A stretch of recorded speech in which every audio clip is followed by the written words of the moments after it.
So, Another One Bites the Dust.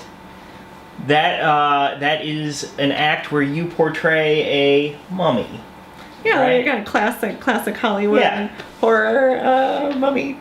Now the way that act developed is going back to Viva La Muerte and doing her series of shows. She sometimes it would be a themed show that was just centered around a musician. So she was building a Queen show. And we had to pick songs before we even had any idea what we were doing. So I'm like, Another One Bites the Dust. Because I remember that being the Junkyard Dogs theme song back in the day, and I was like a big fan of wrestling. Yeah. So I just picked it, not even thinking about what I was going to do. I just liked the song. And then I had to really think about what I'm going to do to this song.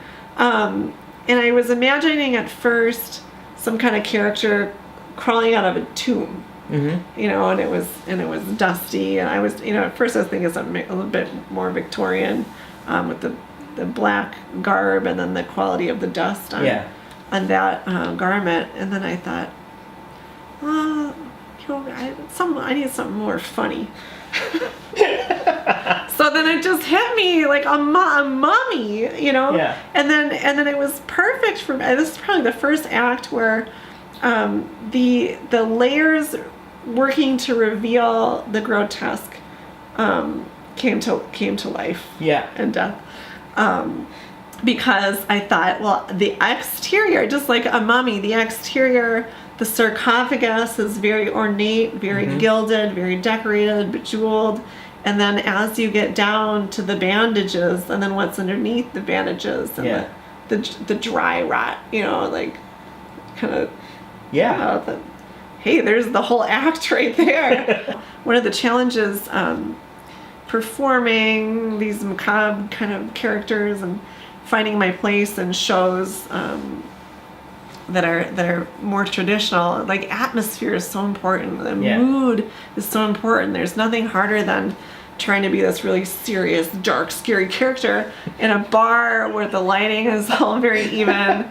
And you're not even really on a stage. It just doesn't it doesn't transport you to another time or place. It's just a downer. So I thought, well, how can I bring atmosphere with me so that I can always have that quality of control and the dust? I thought, there's my own personal fog machine, like I can. And you talk about the dust. So how do you create the dust effect? Well, it's baby powder. Because you have to think about, when you're making a mess on stage, you have to think about, how are people going to deal with this? Cleaning it up. What's the hazard going to be? Lots of venues have like a no glitter rule. Oh yeah. Nobody has a no baby powder rule. Well, I'm sure that they would have a no flour rule because people were suggesting, well, how come you don't use flour? Flour is a lot heavier. It doesn't hang in the air the way that baby powder does. And if you were to apply water to flour all over the stage, you're going to have a pancake batter. So, nightmare. So baby powder. That gets back to your kitchen nightmare, right? Oh, yes. See, full circle. Let's talk a little bit more about the costume pieces themselves. Sure. So, so you come out, and what do we see? Well, there's Anubis head, the god of mummification. So I tried to think, of all those. And elements. how did you make that piece? Did you build the piece? I built it. Okay. Chicken wire and some fabric. Yeah. Again, found material.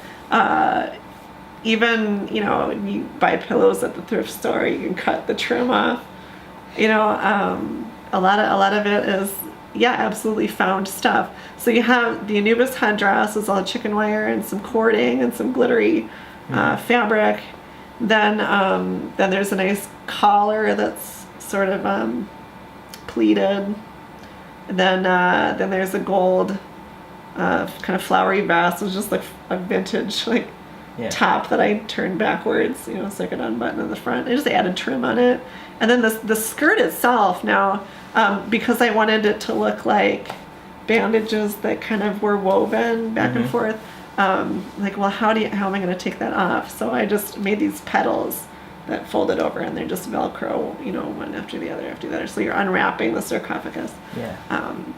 Because I couldn't, it'd be great to come out of a sarcophagus, but it's not a practical thing to haul around with you. So I just made how do you travel with the sarcophagus? Right. So you just look for elements of it that you can reinterpret. Yeah. And I got my big Frankenstein shoes, and then underneath it, it's just bandages from CVS that I tea stained.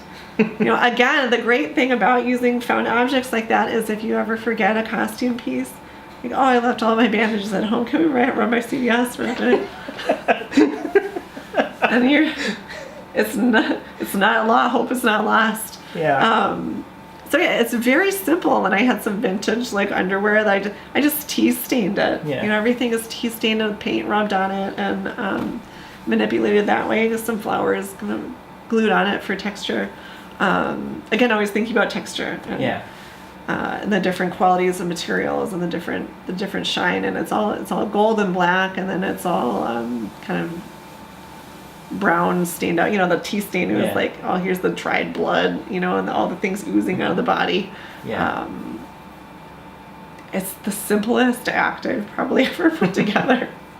And so, like, how long from picking that music for the show to creation of the act, how long did the process take, would you say? Oh, a week. A week? I work fast and furious. Yeah. So it's not my best quality, but a lot of time, because I'm just comfortable with improv generally, as I'm creating an act, I'm very excited to get it out there, to try it out. Yeah. So acts, for the most part, when I do them the first time, are relatively incomplete.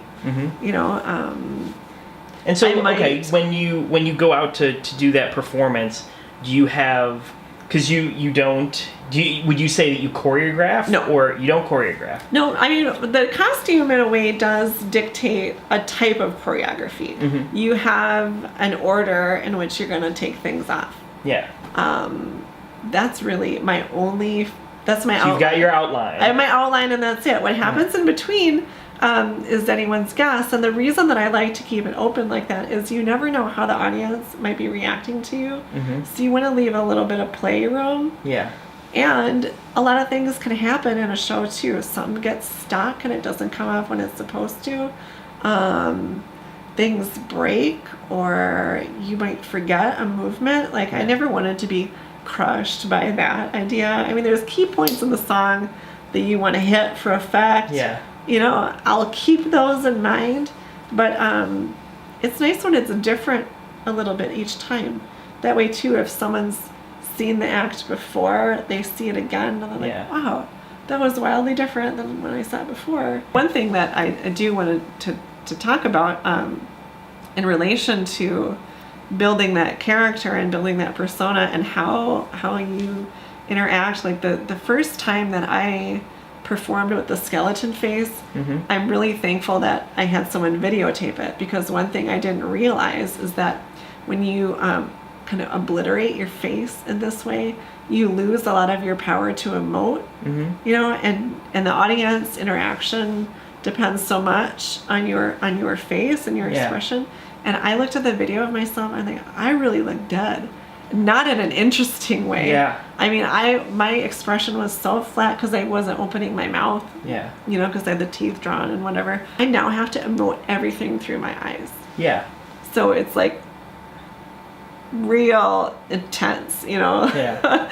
It was kind of fun to play with that, because then people started making jokes like, Red Rum doesn't have any eyelids because her eyes are always... That became an important element of my presentation and my choreography, was how do I express through this makeup? Yeah. And when you use a lot of prosthetics or anything that's obscure in your mouth, or you gotta push the eyeballs. Yeah. If I wanted to think about, do I do choreography? I guess I do a bit. I mean, everything is deliberately chosen to go together to reflect that movement. But yeah, and choose, like, a lot of the costumes, because they're hard to get out of, there's a struggle gesture. If I know I'm going to be struggling to get out of it, I better make that movement look purposeful. So, but yeah, so most of my time doing choreography too is I'm studying the characters. I'm watching the movies over and over again. I'm trying to hone in on that, just that mood or the attitude. And the Manson thing too, I would just watch the videos of him talking and going on kind of endlessly just to try to find a similar headspace and watch his body language. And from and I guess this is something that I'll confess to, is that there was a period of time where I could recognize you without makeup or with makeup. But if you were anywhere in your process of putting on makeup, I had no idea who you were. And I remember backstage at Glitter Guild once, you said, "Hi, Greg." And I said, "Hi." I had no clue who you were. Not a clue. So what that makes me think of is in terms of when you're getting into your character and getting ready for your performance, is it pretty much like do you have to work into it, or is it just before you go on, like, you know, you snap your fingers, you crack your knuckles, and then that's when you start? No, I really have to work into it, which is, you know, on a show day, like, I don't like to do anything else. I don't like to be running errands up until the last minute. I get very nervous. I like to get in a certain kind of headspace. So, I mean, even backstage, as much as I would like to, you know, socialize and be silly and take selfies and goof around, you know, like, it's, you know, a lot of fun, but I'm just like, I gotta get in the headspace, you know, and doing the makeup is part of slowly getting there. Slowly, you know, I'm not just transforming my face, but transforming my state of mind. You know, it's like, it feels weird to even say that though, because like, I'm so serious, because it's not that, you know, it's like, it's not that incredible. It's just, but it's a ritual for me, to sit down, get everything out, you know, and just serious face. But the fact that people don't recognize me is always really interesting. It's something so different each time. Like, so many times I've arrived in a dressing room and said hi to people, and they just look at me like, I mean, it's so weird even doing an interview, you know, like, or being singled out in a way, you know, like, or even, you know, headlining a festival is always like something so weird for me, you know. You know, you appreciate being acknowledged so much, but then it's like in your own mind, like, God, is this really just goofy? You know? It's not. I put a lot of time into it and a lot of work and a lot of thought into everything, but it's you know, it's so weird to step back from and look at as something to be taken. I know I get uncomfortable when I getting serious about it. Well, thank you so much for sitting down with me. This was amazing. I love watching you perform. I love the concepts that you bring to stage, and thank you so much.